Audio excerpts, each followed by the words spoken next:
তীব্র দাবদাহে পড়ছে গোটা জঙ্গলমহল। অস্বস্তিতে দিন কাটাচ্ছেন ঝাড়গ্রাম জেলার সাধারণ মানুষ। সকাল থেকে আগুন ছড়ানো রোদের তাপ আর গরম হাওয়ার দাপটে কার্যত জনজীবন বিপর্যস্ত হয়ে পড়েছে। দুপুর গড়াতে শহরে একাধিক রাস্তাঘাট প্রায় ফাঁকা হয়ে যায়।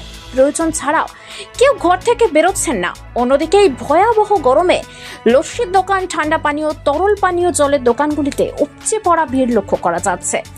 পথচলতি মানুষ থেকে শ্রমজীবী সকলেই গরম থেকে কিছুটা স্বস্তি পেতে ঠান্ডা পানীয়ের ওপর ভরসা করছেন। আবহাওয়ার এই চরম পরিস্থিতিতে সবচেয়ে বেশি সমস্যায় পড়েছেন বৃদ্ধ, শিশু ও নিত্যদিনের খেটে খাওয়া মানুষরা। তীব্র রোদ ও গরমে অনেকেই অসুস্থ হয়ে পড়ার আশঙ্কা করছেন। কবে বৃষ্টি নামবে সেই আশাতে চাতক পাখির মতো আকাশের দিকে তাকিয়ে রয়েছেন সাধারণ মানুষ।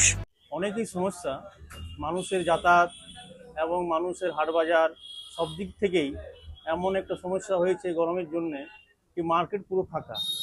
যাতায়াতের জন্য কেবল হসপিটাল, চায়ের দোকানে কিছু আড্ডা হচ্ছে, কিন্তু সেরকম না, খুবই একটা চলিত নেই। বাজার ঘাট একদম ফাঁকা ফাঁকা। যেমন দেখা যাচ্ছে কি গরমের জন্যে অসহায় মানুষ একদম পড়ে আছে।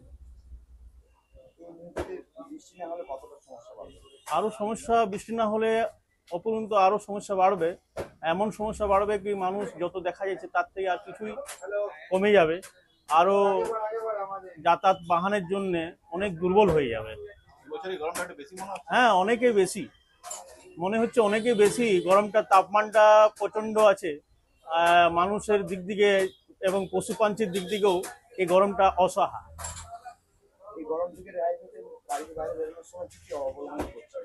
বাড়ির বেরোবার সময় নিজেকে অনেক সতর্ক রাখতে হবে। একটা গামছার সাথে টুপি, না হলে হেলমেট এবং ছাতু, আমের পোড়ানো জলানো আমের রস, এইসব খেয়ে নিজেকে সেফ রাখতে হবে।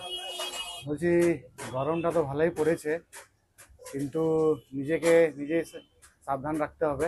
যেহেতু একটু আজকা জল খেতে হবে না, যেমন গরম থেকে আসার পর একটু বসে করে তারপরে জলটা খাওয়া উচিত। আস্তে আস্তে গরমটা এত বাড়ছে যে কিছু করার নেই। হ্যাঁ, যার যেমন কাজ আছে সে তো বেরোতেই হবে, কিছু করার নেই। যাদের কাজ আছে সে তো বেরোবেই, কিন্তু যত হয় লোক বাড়িতেই আছে, তাদের কিন্তু গরমটা বেশি বেড়ে গেছে। কি 2 দিন থেকে বেশি লাগছে গরমটা। সমস্যা তো আছেই, কিন্তু কিছু করার নেই। এটা তো নেচারের কল, তা আমাদের হাতে কিছু নেই। আমাদেরকে নিজের মধ্যে ঠিকঠাক থাকতে হবে, আর কিছু করার নেই।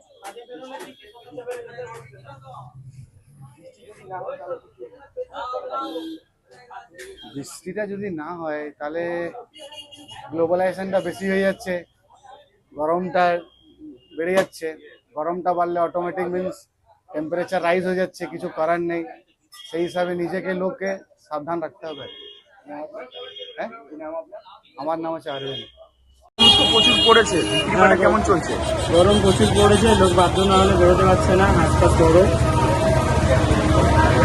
আগের বারের তুলনায় কি এবারে আপনাদের? আগের বারের তুলনায় গরম যত বছর যাচ্ছে গরম বাড়ছে, বেশি আছে গরম। মার্কেট তো পুরো ফাঁকা দেখা যাচ্ছে। মার্কেট ফাঁকা, ওই লস্যি দোকান, জুসের দোকানে একটু ভিড় আছে। শুধু কি ওই পানীয় জলের দোকান এইসব এগুলোতেই ভিড়?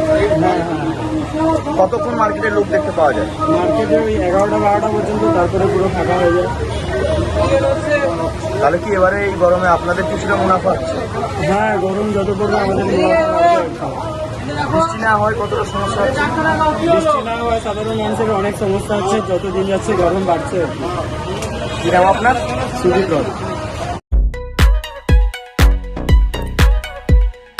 গীতা স্টোর নৈহাটিতে সমস্ত নামী ব্র্যান্ডের মোবাইল ও স্মার্ট টিভি থেকে শুরু করে কুলার, এসি, ফ্রিজ এবং সব রকম ইলেকট্রনিক অ্যাপ্লায়েন্স ও গ্যাজেট ইত্যাদি সেলস ও সার্ভিসের একমাত্র সেরা ঠিকানা হলো গীতা স্টোর। আকর্ষক ফাইন্যান্স স্কিম এবং সঠিক মূল্যে অরিজিনাল প্রোডাক্ট নিয়ে আপনার সেবায় হাজির আমাদের 3টি ব্রাঞ্চ। মহেন্দ্র স্কুলের সন্নিকটে নৈহাটি, গরিফা বয়েজ স্কুলের বিপরীতে এবং গরিফা 4 নম্বর পুলের নিকট।